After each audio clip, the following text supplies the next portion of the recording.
Era kejayaan dimulai 1983. Oleh Morning Cloud. Bagian 4. 5 anak yatim dan seorang ayah lajang. Bai Hao benar-benar tidak peduli dengan uang 700 yuan itu. Bai Hao berkata, "Ayah, biar aku yang urus sendiri, jangan khawatir."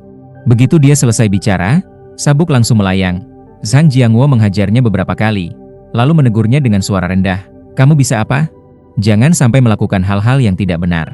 Sudah, diam, cuci tangan, makan." Setelah berkata begitu, Zhang Jiangwo melemparkan sabuk itu kembali ke Bai Hao. Bai Hao memahami isi hati ayah angkatnya. Bahkan sebelum terlahir kembali pun dia sudah tahu, meski hidup miskin, ayahnya selalu mengajarkan kelima anak angkatnya untuk hidup jujur dan lurus. Zhang Jiangwo takut Bai Hao akan berbuat nekat demi 700 yuan, jadi dia memukulnya beberapa kali. Melihat Bai Hao bengong, Zhang Jiangwo mendorongnya masuk ke dalam rumah. "Serius? Ayah sebenarnya senang kamu sudah dewasa."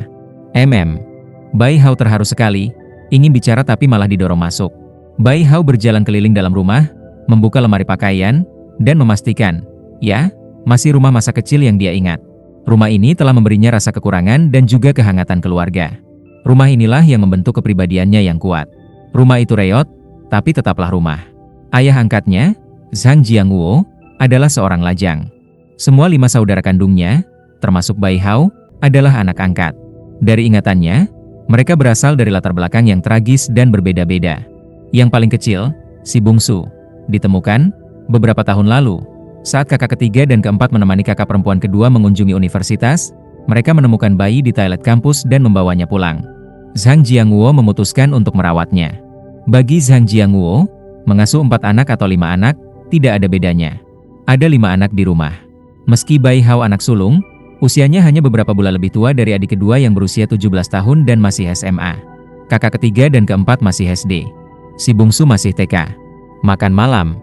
Zhang Jiangwo memanggil, dan keempat anak kecil itu langsung membereskan meja. Kubis, lobak, dan sedikit bihun direbus bersama jadi satu hidangan. Lauknya adalah bubur jagung. Lalu ada roti kukus. Itulah makan malam mereka.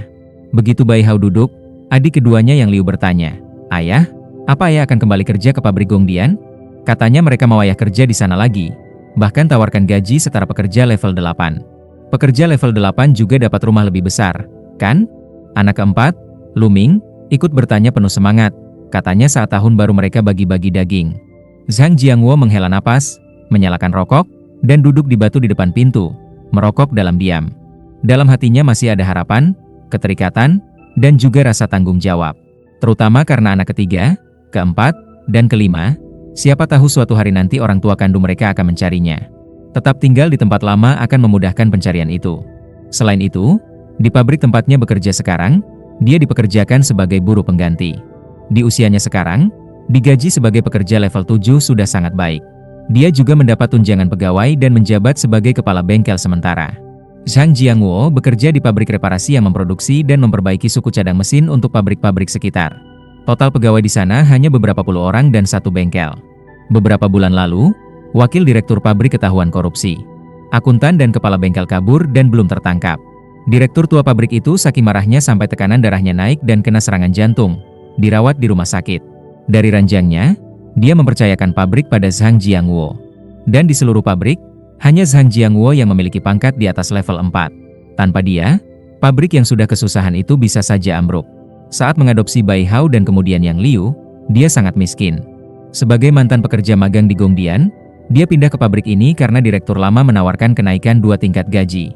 Sekarang, dengan Gongdian menawarkan gaji 109 yuan per bulan, akan jadi bohong kalau dia tak tergoda. Tapi meninggalkan pabrik reparasi itu berarti meninggalkan pabrik dan kebaikan direktur lamanya. Dia tidak bisa pergi. Zhang Jiangwo duduk sendirian di halaman, termenung. Di dalam rumah, Yang Liu tengah semangat merencanakan bagaimana cara memakai gaji pertama Bai Hao setelah mulai kerja. "Kak, kita bisa beli 2 selimut baru untuk rumah. Adik keempat udah makin tinggi, tidur sekasur sama aku udah gak nyaman. Selimut lama juga udah kekecilan, kakiku bahkan gak bisa ketutup." Home, jawab Bai Hao setiap kali dia bicara. Bai Hao berpikir dalam hati, dia benar-benar lupa masa hidup ini. Keluarganya hidup miskin dan penuh perjuangan bertahun-tahun. Baru setelah Yang Liu lulus kuliah dan 3 tahun lagi berlalu, keadaan mulai membaik. Tapi Bai Hao tidak menyesal menanggung utang 700 yuan milik Lu Qiao. Bai Hao yang terlahir kembali punya keyakinan pada dirinya sendiri. Meski makanan di meja sangat sederhana, keempat anak kecil itu makan dengan lahap. Bai Hao hanya makan beberapa suap lalu berhenti. Setelah bertahun-tahun makan makanan enak, lidahnya sulit menyesuaikan. Bahkan setelah reinkarnasi, indera pengecapnya masih sensitif seperti dulu.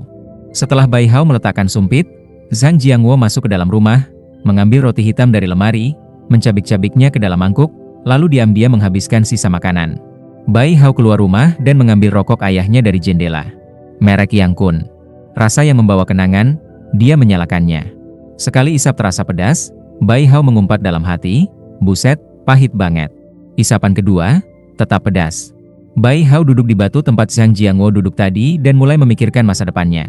Mencari uang itu bukan hal sulit, tapi harus didapat dengan cara jujur, dengan cara yang bisa dilihat ayahnya sebagai usaha yang benar. Itu perlu dipikirkan dengan sungguh-sungguh. Zhang Jiangwo sudah selesai makan, membawa baskom berisi mangkuk, siap mencuci piring. Rumah-rumah berderet seperti itu biasanya tak punya tempat cuci sendiri.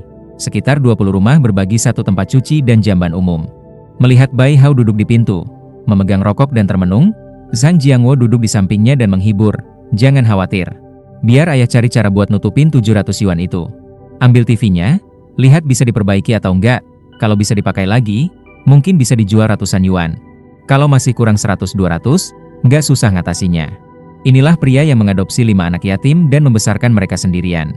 Bai Hao tak pernah merasa bahwa ayah angkatnya, seorang pekerja miskin yang pendiam, kalah dari siapapun. Dia selalu menghadapi kesulitan hidup dengan tenang. Bai Hao menoleh dan berkata, "Ayah." "HM," jawab Zhang Jiangwo. Bai Hao tiba-tiba tersenyum, senyum yang tidak sepenuhnya dimengerti oleh Zhang Jiangwo. Bai Hao berkata, "Ayah, bukan mau sombong, tapi 7.000 yuan pun gak masalah buatku. Mungkin kalau 70.000 baru bikin repot." Plak. Zhang Jiangwo menepuk pelan belakang kepala Bai Hao dan memarahinya, "Omong besar terus." Bai Hao tetap tersenyum walau ditepuk. Sambil tertawa dia berkata, "Aku udah kepikiran gimana cara dapetin 700 yuan itu, dengan cara yang jujur." "Oh?" Zhang Jiangwo berpikir. "Coba ceritakan." Sambil berbicara, ia meletakkan baskom ke tanah, mengambil rokok Yang Kun dari bungkusnya, menyalakan, menyandar ke tembok, memejamkan mata, dan menunggu Bai Hao menceritakan rencana cari uangnya.